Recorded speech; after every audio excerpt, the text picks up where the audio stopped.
Driven to Win presents Carmilla by Joseph Sheridan Le Fanu. Chapter 13. Let's begin the story. The Woodman. There soon, however, appeared some drawbacks.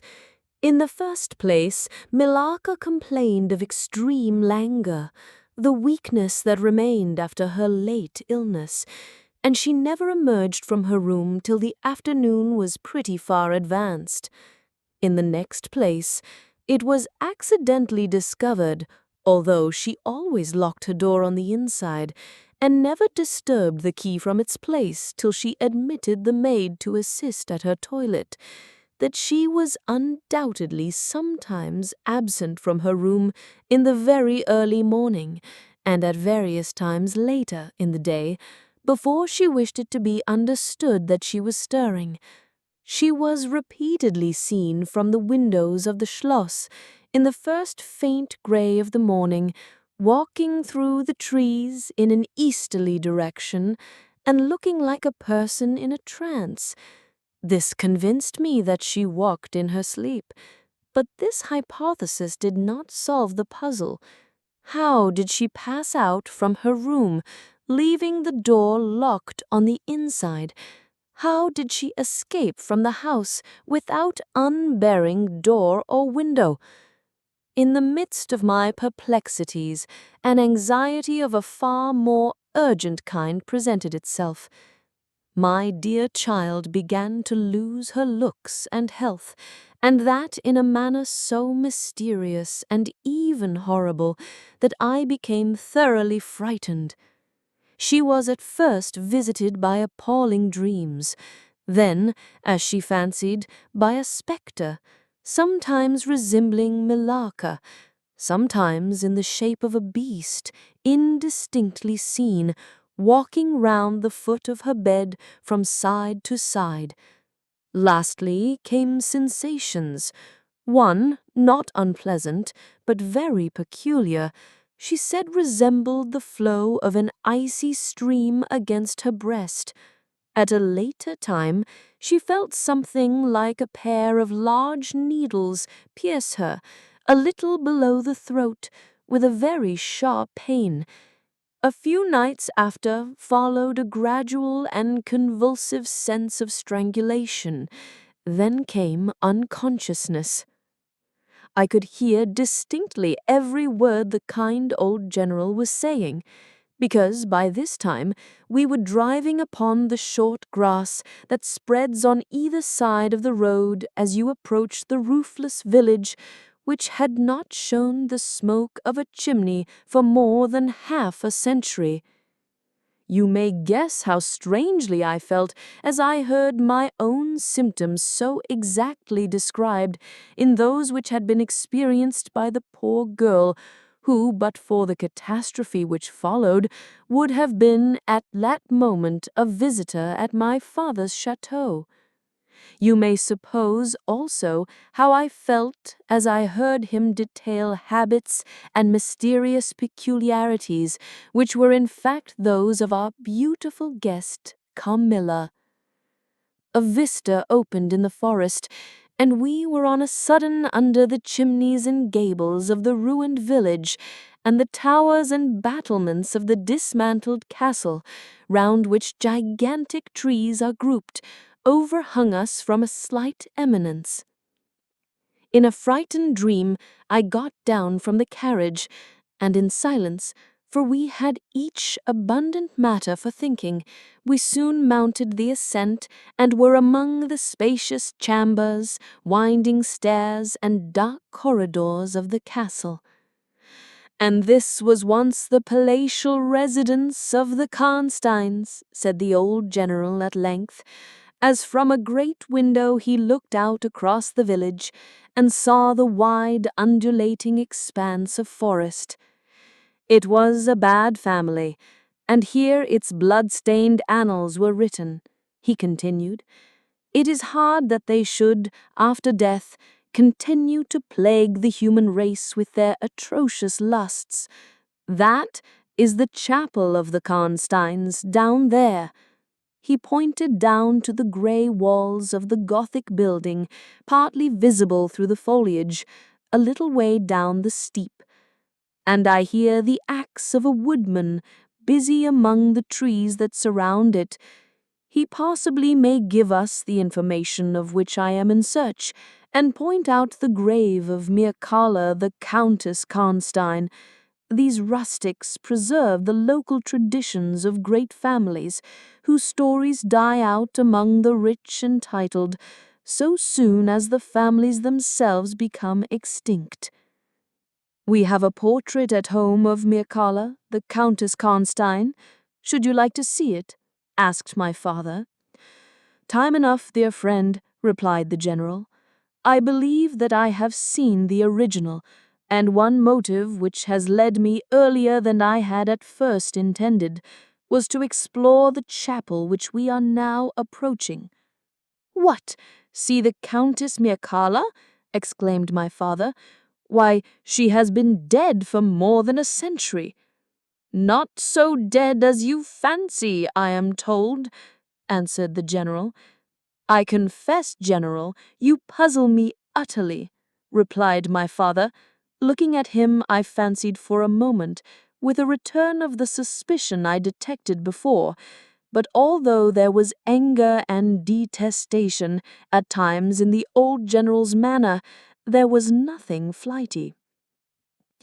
"There remains to me," he said, as we passed under the heavy arch of the Gothic church, for its dimensions would have justified it being so styled, "but one object which can interest me during the few years that remain to me on earth, and that is to wreak on her the vengeance which, I thank God, may still be accomplished by a mortal arm." "What vengeance can you mean?"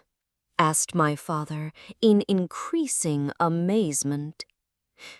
"I mean to decapitate the monster," he answered with a fierce flush and a stamp that echoed mournfully through the hollow ruin, and his clenched hand was at the same moment raised as if it grasped the handle of an axe, while he shook it ferociously in the air.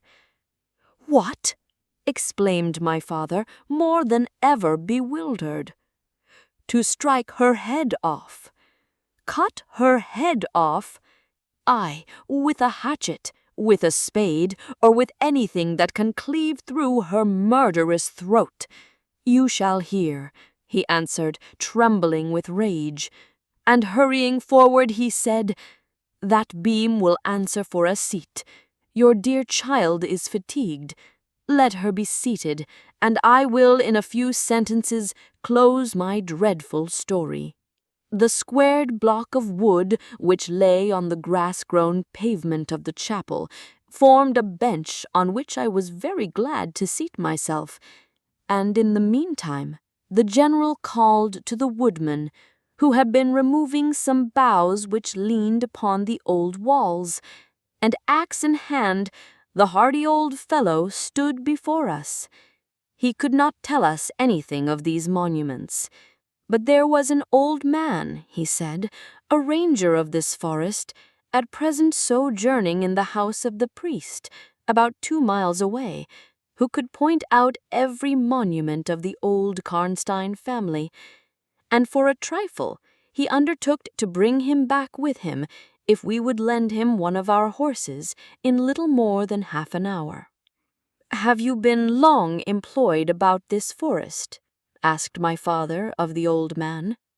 "I have been a woodman here," he answered in his patois, "under the forester, all my days. So has my father before me, and so on, as many generations as I can count up. I could show you the very house in the village here in which my ancestors lived." "How came the village to be deserted?" asked the general. "It was troubled by revenants, sir.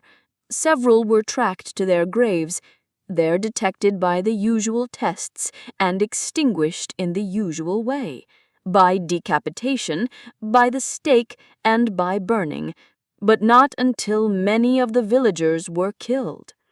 But After all these proceedings according to law, so many graves opened and so many vampires deprived of their horrible animation, the village was not relieved. But a Moravian nobleman, who happened to be traveling this way, heard how matters were, and being skilled, as many people are in his country, in such affairs, he offered to deliver the village from its tormentor. He did so thus. There being a bright moon that night, he ascended shortly after sunset the towers of the chapel here, from whence he could distinctly see the churchyard beneath him. You can see it from that window. From this point he watched until he saw the vampire come out of his grave and place near it the linen clothes in which he had been folded, and then glide away towards the village to plague its inhabitants. The stranger, having seen all this, came down from the steeple, took the linen wrappings of the vampire, and carried them up to the top of the tower, which he again mounted. When the vampire returned from his prowlings and missed his clothes, he cried furiously to the Moravian, whom he saw at the summit of the tower, and who, in reply, beckoned him to ascend and take them. Whereupon the vampire, accepting his invitation, began to climb the steeple, and so soon as he had reached the battlements, the Moravian, with a stroke of his sword, clove his skull in twain, hurling him down to the churchyard, whither, descending by the winding stairs, the stranger followed and cut his head off, and next day delivered it and the body to the villagers, who duly impaled and burned them. This Moravian nobleman had authority from the then head of the family to remove the tomb of Mircalla Countess Karnstein, which he did effectually, so that in a little while its site was quite forgotten. "Can you point out where it stood?" asked the general eagerly. The forester shook his head and smiled.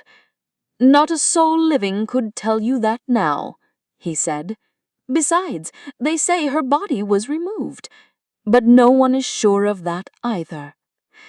Having thus spoken, as time pressed, he dropped his axe and departed, leaving us to hear the remainder of the general's strange story. And that concludes Chapter 13. Stay connected for daily episodes. Like, subscribe, and join us tomorrow for the next chapter.